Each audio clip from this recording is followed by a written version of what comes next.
For the state of stress shown, determine the principal planes and the principal stresses. The stress components exerted on the element obtained by rotating the given element counterclockwise through 30 degrees.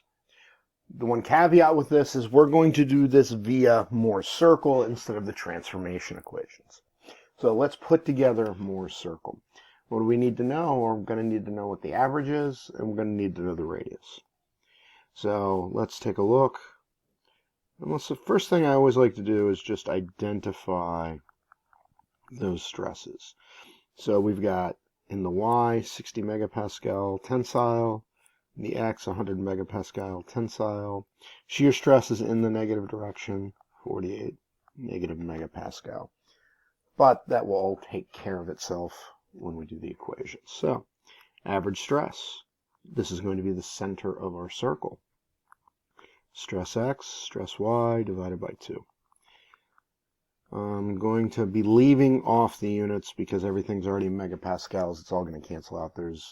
So we should be good. I will write it in on the answers though. So our average is going to be 80 megapascal. Now we have to calculate out what the radius is going to be. So let's sketch out our circle. There's our normal, there's our shear. Here's our normal. We know it's going to be at 80 megapascals in the middle. So I know that one state of stress is going to be 100 megapascals and negative 48 megapascals. So we'll just draw our point there. 100 megapascals normal direction, negative 48 in the shear direction. Now typically when you draw these, you just sit here, you do one of the stresses at the positive, one at the negative, and so over here we've got 60 megapascals and 48. We'll draw a line between them, we'll draw a circle based off of that. Now I actually don't think we're going to go into the negative, so let me move that over slightly.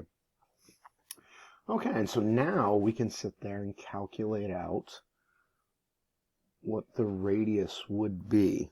How are we going to do that? We're going to use I am so tongue-tied this morning. Pythagorean Theorem. So I'm going to draw, there's my triangle. So I have a hypotenuse, and then I have two sides. So what does Pythagorean Theorem say? A squared plus b squared equals c squared. And so since that is going to be c is equal to a squared plus b squared square root. Okay, so we need to figure out sides a and b. And then there's a, and there's b. So A is the distance from the center to wherever this point is located. Since we're just looking at the projection, that's going to be 80. We're going from 80 megapascals and we're going all the way to 100 megapascals. Oh, that's a difference of 20 megapascals squared. Now we're going to look at from here up. That side, well, that's going to be 48. Negative 48 doesn't matter because it's going to get squared. Negative 48 squared. Take the square root of all that. And what that's going to do is that's going to give us what that side of the triangle is, and that's our radius. So I plug that in, and my radius is going to be 52 megapascal. So there's my normal, there's my average. There is my radius. Great. So let's start looking at things. So there's a much prettier version of Moore's circle, so you don't have to look at my my chicken scratch on that. And what do I want to do? I want to figure out the maximum and minimum stresses, and I want to figure out what the planes are. Planes are how far do I have to rotate to get to where I'm going. Okay, so let's look at that. So I've got the tangent of 2 theta p. That's my principal angle. And so what am I doing? You can already see I've got a triangle kind of constructed here. And so there's my triangle that I'm looking at. And I've just taken it, dropped it straight down. And so I want to get to the principal axis. Principal axis is this flat one right here where all of the stresses become normal.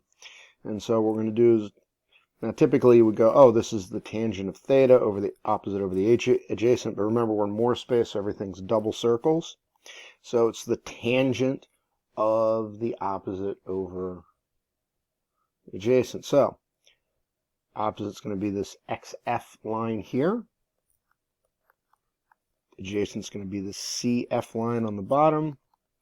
So XF, all that is the height off there, so you're looking at 48. CF, this guy right here is the average, which is 80. It goes to a normal of 100, so that's, once again, that's 20. And that's going to be 2.4. So I take the arctangent of that, and once I do that, 2 theta p is going to be equal to 67.4 degrees. And so theta p would be a 33.7 degree angle, which is what we found right there. Okay, so that would get us here, and what would the second one be? It would just be 33.7 plus 90, because we want to get over to the other angle, so your second angle would be 123.7. Oops, wrong place with the decimal. 23.7 degrees. So to get the x one, you would drop it down 33.7. To get the y one, you would go all the way around. Now, typically in Moore's circle, you're only really looking at that first one, because as you rotate, you're rotating the entire line. And so as you rotate it 33 degrees down, this is going to rotate up to be, and so everything will be fine. Okay, so let's look at the maximum. How do we find the maximum? Well, the maximum is going to be the average plus the radius. So in our case, the average, 80 megapascal. We're going to add to that the radius. And so the radius, there's that CR line there. We've already calculated out what the radius is going to be, which is 52 megapascal. And then we can add that together, and what do we get? Well, the maximum is 132 megapascal. So that line there is going to get us to 132 megapascal. How do we do the min? Same thing. Average minus the radius. So 80 minus 52. So the minimum stress is going to be 28 megapascal. Okay. And then we can sketch that element out, because we know it's rotating 33 degrees in this direction.